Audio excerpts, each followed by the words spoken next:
मिथिला के तर घर आंगन परब छियै चौरचन।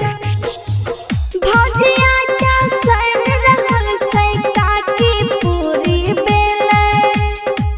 माय बैठल छै ओसरा पर मैदा आटा झोल सुहावन लाग रहल छै। गमा गम गमक रहल छै सुहावन लाग रहल छै। गमा गम गमक रहल छै। Presented by GK Boss Music। नारियल केला सेब समतोला लब दैहा भैया। भौजी कहे लागल लपटन करिहा कोनो पैया।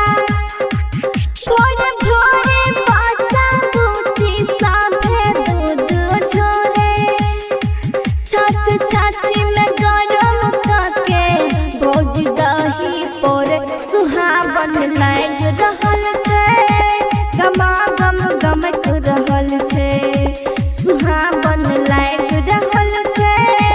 गमा गम गमक रहल छै। Presented by GK Boss Music। चौथी चंदा पतरा लेके पंडित बैठल आसन। हाथ जोड़ी मैया हमर मंत्र पढ़े मने मन। धिया पुता साभे देखे टुकुर टुकुर पूजा। भैया कहे गार दी सबसे पहले धूजा सुहावन लाग रहल छै। गमा गम गमक रहल छै सुहावन लाग रहल छै। गमा गम गमक रहल छै। Presented by GK Boss Music। भैया भौजी काका काकी कोशिश सब झूमे।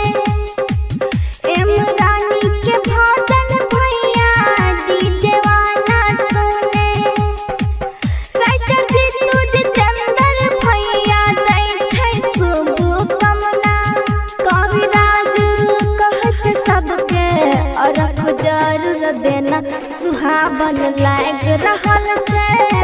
गमा गम गमक रहल छै सुहावन लाग रहल छै। Presented by GK Boss Music।